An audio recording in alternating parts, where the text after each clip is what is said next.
നമ്മുടെ അടിസ്ഥാന സൗകര്യങ്ങളുടെ വികസനത്തിന് നരേന്ദ്രമോദി സർക്കാർ പ്രഥമമായ പരിഗണനയാണ് നൽകുന്നത്. അതിൻ്റെ ഭാഗമായിട്ടാണ് റെയിൽവേ വികസനം, ഹൈവേ വികസനം, സീപോർട്ട്, എയർപോർട്ട് വികസനം.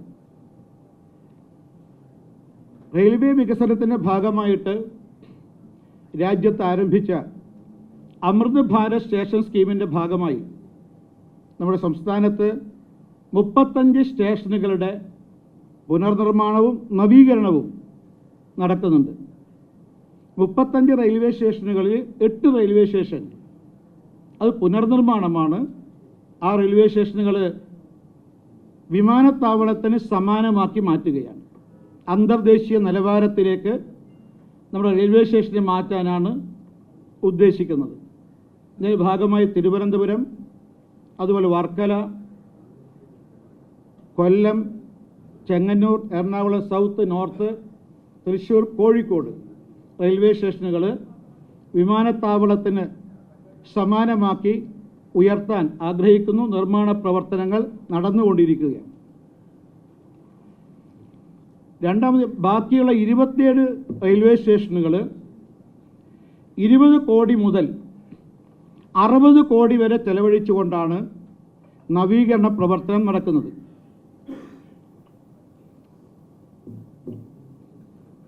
ഈ നവീകരണ പ്രവർത്തനം പൂർത്തിയാക്കിയ 6 റെയിൽവേ സ്റ്റേഷനുകളുടെ ഉദ്ഘാടനം നാളെ വൈകുന്നേരം ബഹുമാനപ്പെട്ട പ്രധാനമന്ത്രി ഓൺലൈനായിട്ട് നിർവഹിക്കുകയാണ്.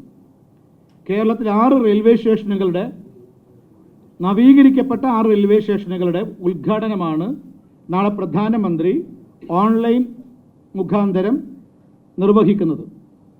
അതിലൊന്ന് തിരുവനന്തപുരം റെയിൽവേ ഡിവിഷൻ്റെ ഭാഗമായിട്ടുള്ള Angamaly Chalakudy railway station, Palakkad railway ഡിവിഷൻ്റെ ഭാഗമായിട്ടുള്ള തിരൂര്, പരപ്പനങ്ങാടി, നിലമ്പൂർ റോഡ്, അതേപോലെ തലശ്ശേരി, ഈ 4 റെയിൽവേ സ്റ്റേഷനുകൾ ഉദ്ഘാടനവും നാളെ നടക്കും. ആകെ ഉദ്ഘാടനം ചെയ്യപ്പെടുന്ന 6 റെയിൽവേ സ്റ്റേഷനുകളിൽ 2 റെയിൽവേ സ്റ്റേഷൻ തിരുവനന്തപുരം റെയിൽവേ ഡിവിഷൻ്റെ ഭാഗമാണ്. 4 റെയിൽവേ സ്റ്റേഷൻ പാലക്കാട് റെയിൽവേ സ്റ്റേഷൻ്റെ ഭാഗമാണ്. ഒന്ന്, ആകെ 3300 കോടി രൂപ റെയിൽവേ വികസനത്തിന് വേണ്ടി കേരളത്തിന് അനുവദിച്ചിരുന്നു. അതിൽ ഏതാണ്ട് 2200 കോടി രൂപ റെയിൽവേ സ്റ്റേഷൻ്റെ നവീകരണത്തിനും പുനർനിർമ്മാണത്തിനും വേണ്ടിയാണ് ചെലവഴിച്ചിട്ടുള്ളത്. അപ്പോൾ കേരളത്തിൽ ഒന്ന്, റെയിൽവേ വികസനത്തിന് വേണ്ടി എത്രമാത്രം കോടികളാണ് നരേന്ദ്രമോദി സർക്കാർ ചെലവഴിക്കുന്നത്, അതോടൊപ്പം കേരളത്തോട് എത്രയും ഉദാരമായ നിലപാടാണ് NDA സർക്കാർ, മോദി സർക്കാർ സ്വീകരിക്കുന്നത് എന്നുള്ളതിൻ്റെ പ്രകടമായ ഉദാഹരണമാണ് ഈ അമൃത് ഭാരത് സ്റ്റേഷൻ സ്കീമിൽ ഉൾപ്പെടുത്തിക്കൊണ്ട് 35 റെയിൽവേ സ്റ്റേഷനുകൾ പുനർനിർമ്മാണം നടത്താനും നവീകരണം നടത്താനും തീരുമാനിച്ചതിലൂടെ നമുക്ക് മനസ്സിലാക്കാൻ സാധിക്കുന്നത് സ്വാതന്ത്ര്യാനന്തര ഭാരതത്തിൻ്റെ ചരിത്രത്തിൽ ഇത്രയും വലിയൊരു റെയിൽവേ വികസനം, സ്റ്റേഷൻ വികസനം ഇതുവരെ ഉണ്ടായിട്ടില്ല. ചരിത്രത്തിൽ ആദ്യമായിട്ടാണ്. സ്വാഭാവികമായും മുഴുവൻ ജനങ്ങളും ഈ വികസനത്തെ 2 കൈയും നീട്ടി സ്വീകരിക്കും എന്നാണ് ഭാരതീയ ജനതാ പാർട്ടി പ്രതീക്ഷിക്കുന്നത്.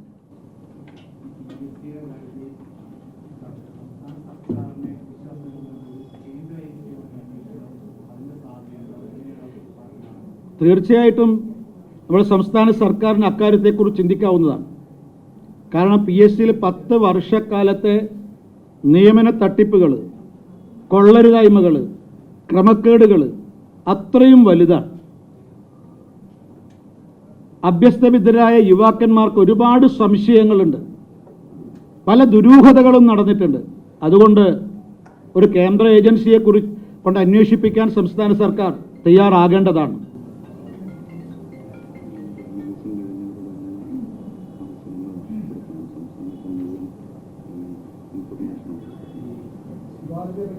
സാധാരണ രീതിയിൽ നമ്മളിപ്പോൾ മാധ്യമ സുഹൃത്തുക്കൾ മനസ്സിലാക്കേണ്ടത്, ജേർണലിസം കഴിഞ്ഞവർക്ക്, അർഹതപ്പെട്ടവർക്കുള്ള നിയമനം കിട്ടാതെ പോയിട്ടുണ്ട്. സ്വാഭാവികമായിട്ടും നിങ്ങളടക്കം എല്ലാ വിഭാഗം ആളുകളും അവർക്ക് അർഹതപ്പെട്ടവർക്ക് നിയമനം കിട്ടിയിട്ടില്ല. അതുകൊണ്ട് ഇക്കാര്യത്തെക്കുറിച്ച് ഗൗരവപൂർവ്വം ചർച്ച ചെയ്യണം എന്നുള്ളതാണ് ഭാരതീയ ജനതാ പാർട്ടിയുടെ ആവശ്യം. എന്ന് പറഞ്ഞു ബിജെപിയുടെ മുഖ്യമന്ത്രി സുധാകരനാണ് ആവശ്യപ്പെടുന്നത്. നരേന്ദ്രമോദിയാണ് നേതാവ്. പക്ഷേ ഈ സംസ്ഥാന ബിജെപിയെ പറ്റി കേൾക്കുന്ന വാർത്തകൾ മുഴുവൻ നേരെ തിരിച്ച പുതിയ അഴിമതി, പുതിയ അഴിമതി, പുതിയ പേര് മാത്രമല്ല എല്ലാത്തിലും അഴിമതി. എന്താണ് ബിജെപിയുടെ ദേശീയ നേതാവിന്റെ അന്വേഷണം? അല്ല, ഇക്കാര്യത്തെക്കുറിച്ച് ഞങ്ങളെ സംസ്ഥാന അധ്യക്ഷൻ സംശയത്തിന് യാതൊരു സാധ്യതകളും ഇല്ലാത്ത രീതിയിൽ അദ്ദേഹം കാര്യങ്ങൾ വ്യക്തമാക്കിയിട്ടുണ്ട്. അതായത് താങ്കൾ ഉന്നയിച്ച ചോദ്യങ്ങളെ സംബന്ധിച്ച് ആധികാരികമായി തന്നെ സംസ്ഥാന അധ്യക്ഷൻ നിലപാട് വ്യക്തമാക്കിയിട്ടുണ്ട്. ഞങ്ങളെ സംബന്ധിച്ച് ഈ തെരഞ്ഞെടുപ്പുമായി ബന്ധപ്പെട്ട് എന്തെങ്കിലും അഴിമതികൾ നടന്നു എന്നുള്ള പരാതി ഞങ്ങളെ സംബന്ധിച്ച് ഞങ്ങൾക്ക് കിട്ടിയിട്ടില്ല, ഞങ്ങൾക്ക് അഭിപ്രായവുമില്ല. അതുകൊണ്ട് ബാക്കി മാധ്യമങ്ങൾ വരുന്നതിനോടൊന്നും ഞങ്ങൾക്ക് പ്രതികരിക്കാനോ സാധ്യമല്ല. അതുകൊണ്ട് ഞങ്ങളെ സംബന്ധിച്ച് ഈ തെരഞ്ഞെടുപ്പുമായി ബന്ധപ്പെട്ട് ഒരു ക്രമക്കേടുകളും നടന്നിട്ടില്ല എന്നാണ് ഞങ്ങളുടെ വിശ്വാസം. അച്ചടക്കത്തിനും അനുശാസനത്തിനും അതുപോലെ തന്നെ സാമ്പത്തിക മേഖല കൈകാര്യം ചെയ്യുന്നതിലും സുതാര്യത പുലർത്തുന്ന, സത്യസന്ധത പുലർത്തുന്ന പാർട്ടിയാണ് ഭാരതീയ ജനതാ പാർട്ടി. അക്കാര്യത്തിൽ വലിയ പ്രാധാന്യം ഞങ്ങൾ കൊടുക്കുന്നുണ്ട്. ഞങ്ങളുടെ സംഘടനയെ സംബന്ധിച്ച് ഇതിനെ സംബന്ധിച്ച് അന്വേഷിക്കാൻ, പരിശോധിക്കാൻ സംഘടനാപരമായ സംവിധാനമുണ്ട്. ആ സംവിധാനം ഇപ്പോഴും നിലനിൽക്കുന്നുണ്ട്.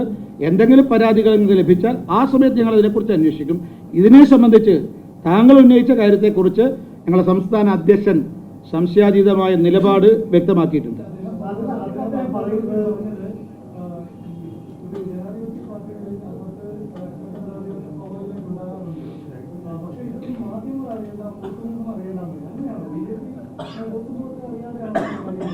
അല്ല, അതല്ല, ഞങ്ങളെ സംബന്ധിച്ച് ഞങ്ങളെ പാർട്ടിക്കകത്ത് എന്തെങ്കിലും ഇതുപോലെ പരാതികളുണ്ടെങ്കിൽ അത് കോൺഗ്രസിനെ പോലെ CPM-നെ പോലെയല്ല. ഞങ്ങൾക്ക് പരിശോധിക്കാൻ സംവിധാനങ്ങളുണ്ട്, അച്ചടക്ക സമിതിയുണ്ട്. അവർ പരിശോധിക്കും. എങ്ങനെ ഉണ്ടെങ്കിൽ പരാതി കിട്ടിക്കഴിഞ്ഞാൽ അതൊരു ഒരു നൂതനമായ കാര്യമൊന്നുമില്ല.